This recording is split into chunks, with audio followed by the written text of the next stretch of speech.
Welcome back to a Perfect Swing podcast where we talk about the game of golf and the game of life. I'm Ashante Epps, LPGA, and today we're talking about something that I think doesn't get nearly enough attention in golf, and that is menopause.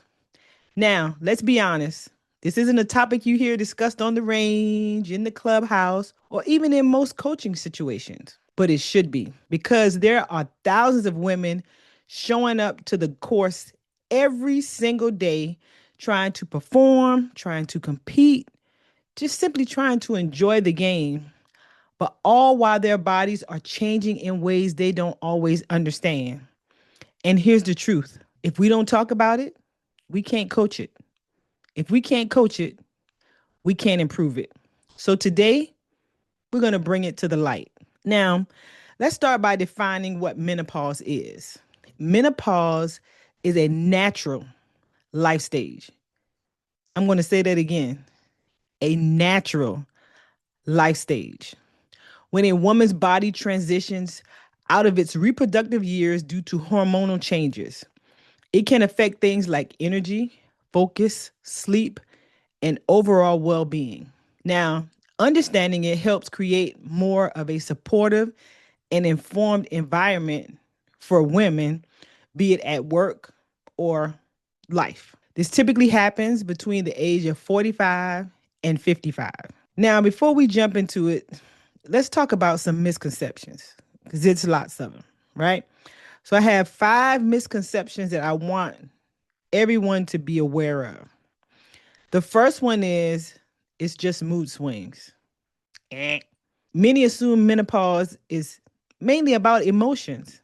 The reality is, while mood can be affected, menopause also involves real physical changes, sleep disruption, fatigue, brain fog, and temperature regulation.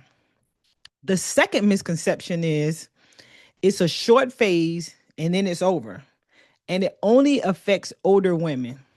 And again, some think it's quick and temporary. The reality is that transition can last for years, and some symptoms even continue after menopause. Also, the belief that it happens suddenly at a certain age. The reality is it can begin in the 40s. However, sometimes it happens earlier, often while women at the height of their careers and their leadership roles are, they're in that 40s range. So this is happening at the height of their career and the height of their leadership potential areas. The third misconception: it doesn't impact performance. And menopause is often seen as separate from work and daily function, but the reality is it can affect focus, energy, sleep, recovery, and confidence. And all of those things influence performance. The fourth misconception: it's the same for every woman and nothing can be done about it. Eh. Some assume it's a one size fit all experience. It's absolutely not. The reality is symptoms are widely varied. Some women will experience minimal changes, others will have significant challenges. Also, there are effective strategies such as lifestyle adjustments or medical support, and that can help women thrive through that. And the final and fifth misconception that I like to share is that it's not something men need to understand. Can I get a long on that one? Some view this as being irrelevant to men. The reality is, understanding menopause improves leadership, communication, and support for women in their work environment, their home environment, and their coaching environments. So the bottom line is this: menopause isn't just a woman's issue, it's a human awareness issue that impacts teams, families, and performance. Now, let's talk about what menopause actually does to the body and how that shows up in your golf game. So, menopause can affect women golfers in several ways: physically, mentally, and even strategically on the course. Every woman's experience is going to be different, But here are the most common impacts and how they show up in golf. The first thing are the physical changes that affect golf performance. There are hot flashes and temperature sensitivity. This leads to sudden heat surges, which can disrupt focus in mid round.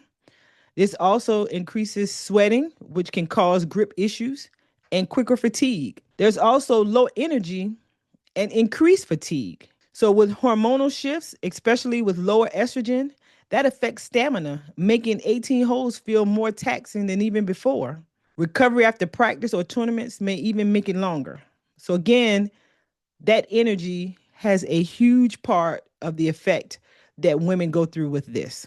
Another is joint pain, stiffness, and loss of flexibility. Decreased estrogen affects joint lubrication, which is often causes shoulder stiffness, lower back stiffness, hip discomfort, and this can reduce range of motion, affecting your swing speed and your consistency. There's also loss of muscle mass.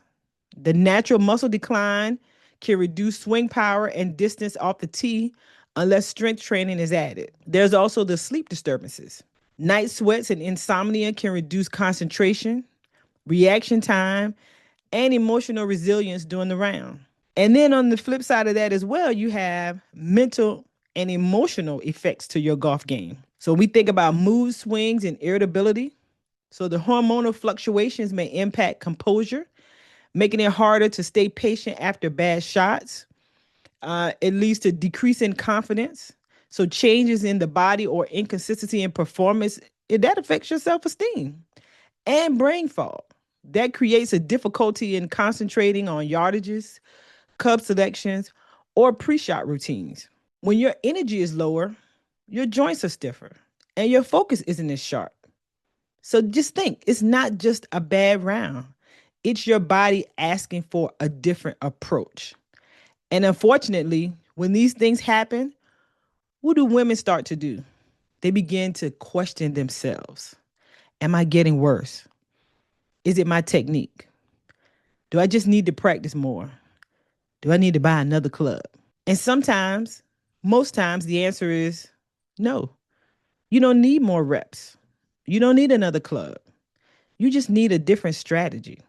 Now, while menopause can challenge you physically, it can actually sharpen you mentally if you let it.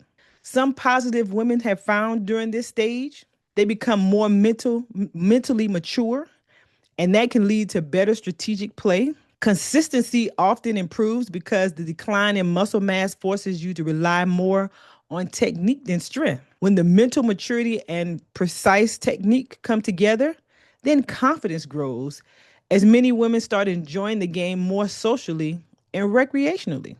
So the menopause stage of life can often bring greater self-awareness, better decision making, less ego-driven play, not trying to get those shero shots, and more patience. And in this stage, you also start to realize that every shot doesn't need to be perfect. Every hole doesn't need to be attacked. You begin to play smarter, not just harder.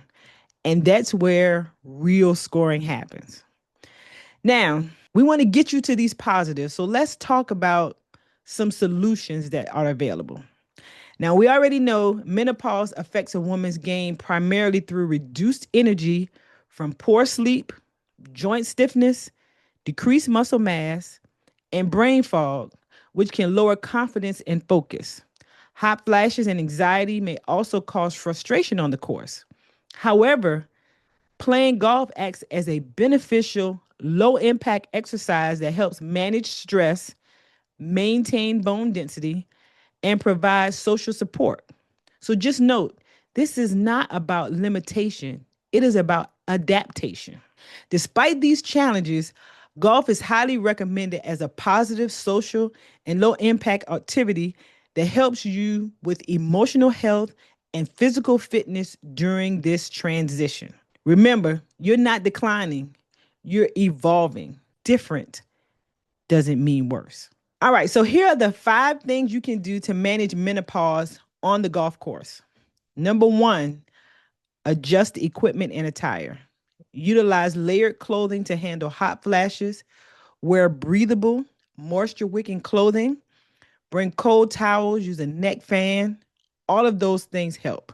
The second thing is adopt a thorough warm up routine to improve mobility and reduce injury risk. You want to warm up like it matters because it does. Because menopause affects joint mobility, your body needs more time to get ready. Focus on the hips, the shoulders, and the spine rotation.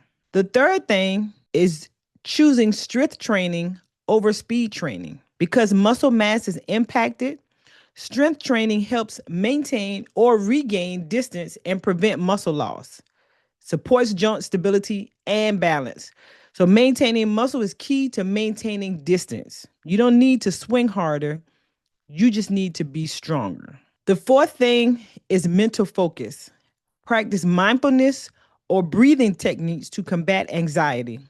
Simplify your swing thoughts because focus and emotional regulation is affected. One cue, one feel, that's it. Embrace a simpler, more repeatable swing. Focus on smart course management instead of brute power. Remember, clarity beats complexity. All right, and the fifth thing is manage your energy because menopause impacts your energy levels. Electrolytes can help with hot flashes. Proper hydration helps with energy and mental clarity. So you want to make sure you plan adequate nutrition and hydration. And that is even if the course lacks the ability for you to get these things while you're there. You want to make sure that you prepare well. You also want to consider nutrient-rich diets to support bone health. Walk when it serves you, ride when you need to. Hydrate, take breaks. The key thing is you need to pay attention to your body. If you're a coach and you're listening to this is your opportunity to lead differently. Create a space for conversation. Be flexible for your sessions. Focus on mobility and strength, not just mechanics.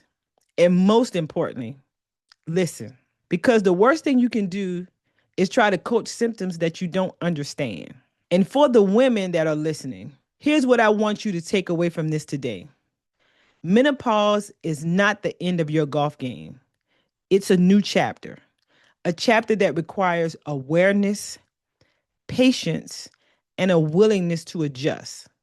But if you lean in, you'll find yourself playing a smarter, more connected, and more intentional game than ever before.